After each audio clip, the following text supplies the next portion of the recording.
இன்று தாய் திரு அவையானது புனித மெர்சி ஆஞ்சலாவை நினைவு கூறுகின்றது. அர்சுலைன் துறவர சபையை நிறுவியவர். இவர் சிறு வயதிலிருந்தே கடுமையான தவ முயற்சிகளை மேற்கொண்டிருந்தார்.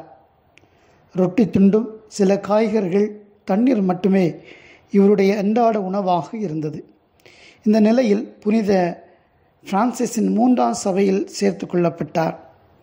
இத்தாலியில் ஃப்ரெஷியா என்ற ஊரில் திருச்சபையிலே முதன்முறையாக இவரது முயற்சியால் பெண்களுக்கு கற்றுக் கொடுப்பதற்கென்று துறவர சபையை தோன்றியது.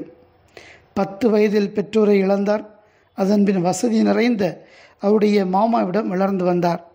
அப்போதுதான் தாம் வாழ்ந்த சூழலில் ஏழை எளிய குடும்பங்களை சார்ந்த பெண்களுக்கு மறைக்கல்வி எத்துணை முக்கியமானது என்பதை உணர்ந்தார். இவர் தம்முடன் பிரான்சிஸ்கன் 3ஆம் சபையை சேர்ந்த இளம்பெண்கள் பலரையும் சேர்த்து கொண்டார். ஒரு முறை தோழியர் சிலருடன் புனித நாடுகளுக்கு திருப்பயணம் மேற்கொண்டார்.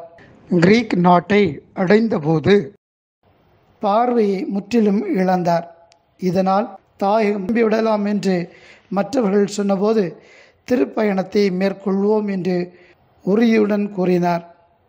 எனவே திருப்பயணத்தை தொடர்ந்தார். என்ன வியப்பு! திருத்தலத்தின் எல்லா இடங்களையும் நல்ல பார்வை உள்ளவர்கள் போல் கண்டுகளித்தார். தாயகம் திரும்பும் வழியில் கிரீட் நகரில் ஒரு பாடுபட்ட சிறுவத்திற்கு முன் ஜெபித்து கொண்டு இருக்கும்போது எந்த இடத்தில் பார்வை இழந்ததோ அதே இடத்தில் ஆண்டவர் அவருக்கு அற்புதமாக பார்வையை மீண்டும் அளித்தார்.